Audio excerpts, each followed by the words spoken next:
സാന്ത്വനം രണ്ടാം ഭാഗത്തിലെ വരാൻ പോകുന്ന എപ്പിസോഡ് വിശേഷത്തിലേക്ക് ഏവർക്കും സ്വാഗതം. അങ്ങനെ ഗോമതി സ്റ്റോഴ്സിലേക്ക് താനും കൂടെ വരട്ടെ എന്ന് ദേവിയാണെങ്കിൽ ബാലൻ്റെ അടുത്ത് അനുവാദം ചോദിക്കുന്നുണ്ട്. അപ്പോൾ ബാലൻ തിരിച്ച് ചോദിക്കുകയാണ്, ഇനി ഒറ്റയ്ക്ക് ദേവി ഗോമതി സ്റ്റോഴ്സ് നടത്തിക്കൊണ്ട് പോകാൻ എനിക്ക് പറ്റത്തില്ലെന്ന് വിചാരിച്ചാണോ എൻ്റെ മക്കളും മരുമക്കളും അത് ഏറ്റെടുക്കാൻ തയ്യാറാവുന്നതെന്നൊക്കെ ചോദിക്കുന്നുണ്ട്. അപ്പം ദേവി പറയുന്നത്, അതുകൊണ്ടല്ല ബാലച്ച, എനിക്ക് വീട്ടിൽ ഇരുന്നിട്ട് പറ്റുന്നില്ല, എൻ്റെ മാനസിക നില ശരിയാവുന്നില്ല, ഞാനും കൂടെ വരട്ടെ എന്ന് ചോദിക്കുന്നുണ്ട്. അവസാനം ബാലനെ കൊണ്ട് സമ്മതിക്കുന്നുണ്ട്. അപ്പം അതുപോലെ തന്നെ ഗോമതിക്ക് ഭയങ്കര സന്തോഷമാവുന്നുണ്ട്.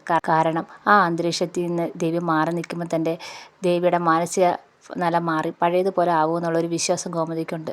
അങ്ങനെ ദേവിയും കൂടെ ഗോമതി സ്റ്റോഴ്സിലേക്ക് പോവുകയാണ്. അപ്പോൾ ബാലനും ചെറിയ സന്തോഷമൊക്കെ ആവുന്നുണ്ട്. കൃഷ്ണമംഗലത്തിനാണെങ്കിൽ അച്യുതന് ചെറിയ സംശയമൊക്കെ തോന്നുന്നുണ്ട്. ഇതിൻ്റെയൊക്കെ പിന്നിൽ അനുശ്രീയാണോ ഒറ്റിക്കൊടുത്തതെന്നൊരു ചെറിയ സംശയമൊക്കെ തോന്നുന്നുണ്ട്. അത് അലോകിൻ്റെ അടുത്ത് പറയുകയും ചെയ്യുന്നുണ്ട്. അപ്പം അലോക് പറയുന്നുണ്ട്, അങ്ങനൊന്നുമല്ല അച്ഛാ, അത് അച്ഛൻ്റെ വെറും തോന്നലാണെന്ന് പറയുകയാണ്. അപ്പം ചെറിയൊരു സംശയം അലോകിനും ഉണ്ട്. അപ്പം മുറിയിലേക്ക് വരുന്ന അലോകാണെങ്കിൽ അനുശ്രീ അടുത്ത് ചോദിക്കുന്നുണ്ട്, നീയാന്നോടി ഇൻകം ടാക്സിന് ഒറ്റിക്കൊടുത്തതെന്ന് ചോദിക്കുകയാണ്. ഞാനെന്താ ഒറ്റിക്കൊടുക്കാൻ? കള്ളപ്പണം സൂക്ഷിച്ചുകൊണ്ട് നിങ്ങളെ അവർ പിടിച്ച് കള്ളത്തരം കാണിച്ചുകൊണ്ടല്ലേ എന്ന് പറയുകയാണ്.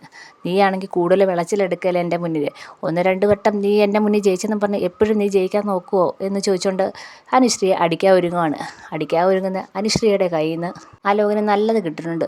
മൂക്കാമുണ്ടി ഇടിച്ച് കലക്കുന്നുണ്ട്. അതുപോലെ കന്നത്തും നല്ല ഇടിയും കൊടുത്ത് ചവിട്ടി താഴെ ഇടുന്നുണ്ട്. ഇതൊക്കെ പുറത്ത് നിൽക്കുന്നവർ കേൾക്കുന്നുണ്ട്. അപ്പോൾ പുറത്ത് നിൽക്കുന്ന അച്യുതന് ചെറിയ സംശയമൊക്കെ തോന്നി നേരെ വന്ന് റൂമിൽ തട്ടുന്നുണ്ട്. അച്യുതനും അച്ഛമ്മയും കൂടെ വന്നാണ് തട്ടുന്നത്.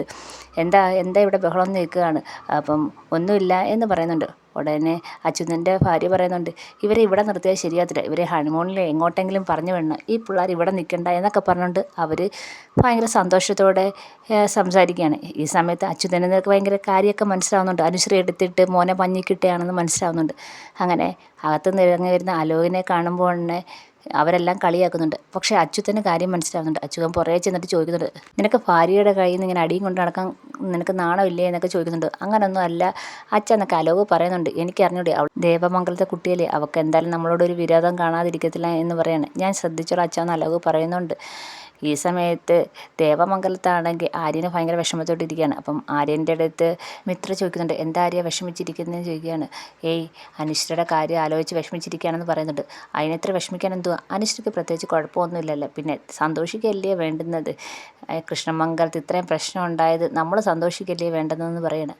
അപ്പോൾ ആര്യം പറയാണ്, എനിക്ക് സന്തോഷിക്കാൻ തോന്നുന്നില്ല, പഴയതുപോലല്ലേ, ഇപ്പം നമ്മളുടെ അനുശ്രീ അവിടെ ഇല്ലേ, അവരെല്ലാം പറയത്തില്ല അനുശ്രീ വന്ന് കയറിയിട്ട ഇൻകം ടാക്സുകാർ വന്ന് അവളുടെ ഭാഗ്യദോഷം കൊണ്ടാന്നൊക്കെ അവളെ കുറ്റപ്പെടുത്തത്തില്ലേ, അതേപോലെ തന്നെ അവളോട് ദേഷ്യം വന്ന് അവളെ കൊണ്ട് ഒന്ന് ചെയ്യിപ്പിക്കുകയും അവളെ ഓരോ രീതിയിൽ ബുദ്ധിമുട്ടിച്ച് എന്ത് ചെയ്യും എന്നൊക്കെ പറയുന്നുണ്ട്. അപ്പം മിത്രയാണെങ്കിൽ ആശ്വസിപ്പിക്കുന്നുണ്ട്, ആരും അങ്ങനെയൊന്നും ചിന്തിക്കേണ്ട, അതൊക്കെ അനുശ്രീ നോക്കിക്കോളും എന്നും പറഞ്ഞ് മിത്ര നമ്മുടെ ആര്യനെ ആശ്വസിപ്പിക്കുന്നുണ്ട്. അങ്ങനെ ദേവകിയാണെങ്കിൽ കടയിലേക്ക് പോവുകയാണ്.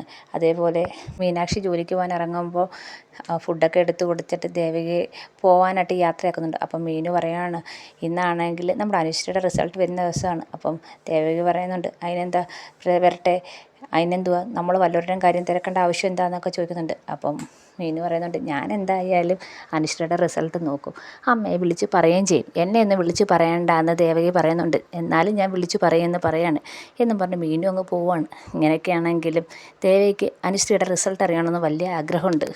അപ്പം ദേവകി മനസ്സിൽ വിചാരിക്കാൻ അനുശ്രീക്ക് നല്ല മാർക്കൊക്കെ ഉണ്ടാകണേ എന്നൊക്കെ വിചാരിക്കുന്നുണ്ട്.